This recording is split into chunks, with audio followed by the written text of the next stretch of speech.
So welcome back. The Indian Constitution as a living documents. As you know very well, कि our Constitution guides us, guides our representative in which way they can frame the laws for the countries.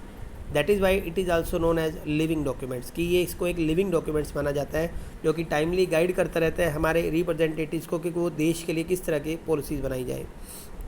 The foundation of all movements for justice and the inspirations for all the poverty and songs on equality is the recognition that all people are equal. The foundation of all movements कहता है जो भी जितने भी movements की foundation है for justice न्याय के लिए and the inspiration for all the poetry and songs और पोइट्री और सॉन्ग्स की जो इंस्पिरेशंस है on equality is recognition that all people are equal. मतलब जितने भी हम लोग पढ़ते हैं कि जितने भी सॉन्ग्स हैं या पोइट्रीज बनी हैं उन सब में हमें जो है वो इक्वलिटी का दर्जा दिया है.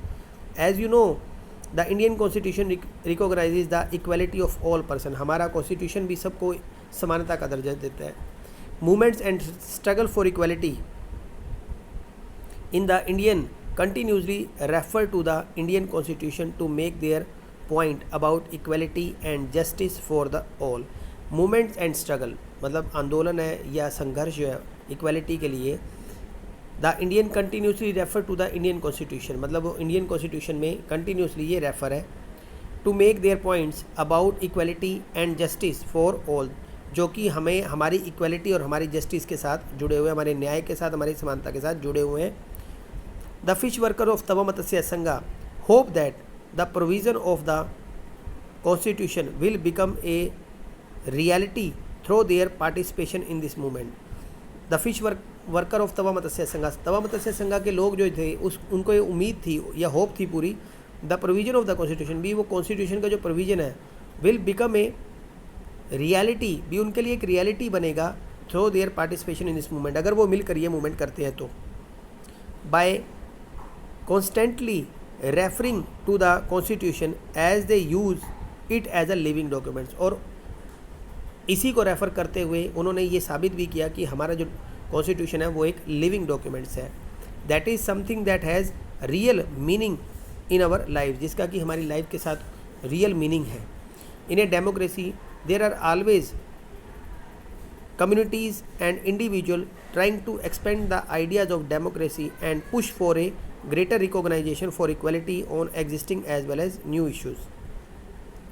कहता है इन ए डेमोक्रेसी के अंदर there are always communities and individual चाहे वो एक समुदाय है चाहे वो अकेला व्यक्ति है trying to expand their ideas वो अपने आइडियाज़ को एक्सपेंड करते हैं डेमोक्रेसी के लिए and push for a greater recognition और ताकि इसको एक अच्छी और बड़ी पहचान मिले इक्वलिटी को on existing as well as new issue नए इश्यूज़ के ऊपर इक्वलिटी को जो है वो एक नई पहचान मिले समानता को जो है एक नई पहचान मिले.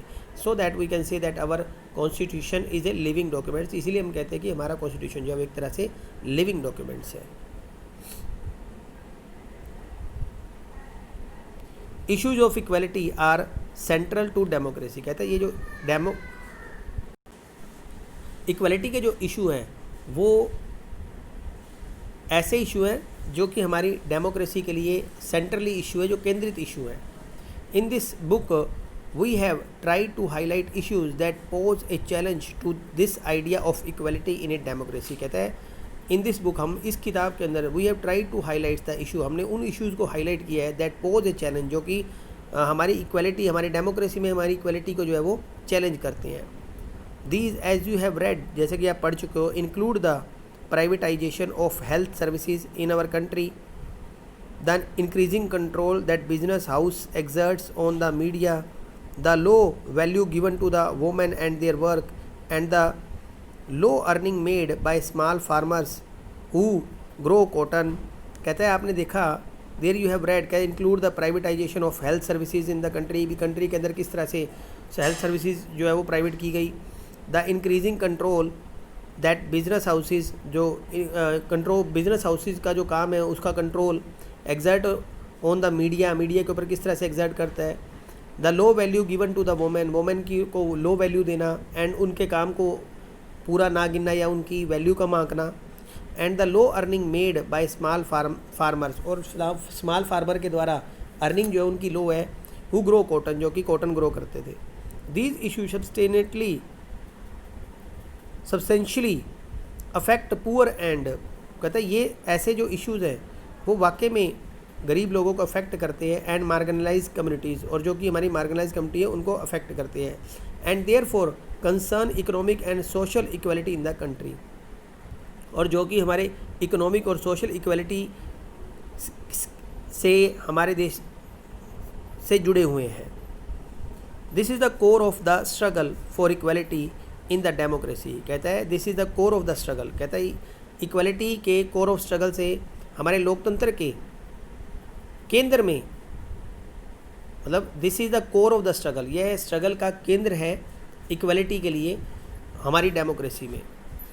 The dignity and self respect to each person and their community can only be realised if they have educate resources to support and nurture their families and if they are not discriminated against, कहता है the dignity and self respect of each person, हर व्यक्ति की self respect और dignity, शान जिसको बोलते हैं, एंड देयर कम्युनिटी, और उसकी कम्युनिटी की, कैन ओनली बी रियलाइज, तभी रियलाइज हो सकती है if they have educate resources, या उनके पास जब पूरे रिसोर्सेज हों, to support and nurture their families, ताकि वो अपनी फैमिलीज़ को, जो उनको भी सपोर्ट करते हो और उनकी फैमिलीज़ भी जो है इनको इन्जॉय कर सके, and if they are not discriminated against one another in the country, और जो कि एक दूसरे के जिनमें कि किसी तरह का कोई भेदभाव ना हो और जिनका किसी तरह से कोई भेदभाव ना किया जाए। So this is all about the chapter, ये आपका चैप्टर है। And if any query is there, if you are unable to understand anything regarding to Tava Matsya Sangha, regarding to the only just two topics are there. One is related to Tava Matsya Sangha, second is that is our constitution is a living document, so because it is guiding to all our representatives, हमारे सभी representatives को, हमारे leaders को एक guide करता है when they frame the policy related to us, जब कभी भी वो हमारे लिए पॉलिसी फ्रेम करते हैं। तो this is all about the topic, यही हमारा जो है वो टॉपिक है और यही हमारा चैप्टर है। So I hope you will understand, and if any query is there then you can ask to me. Thank you, have a nice day.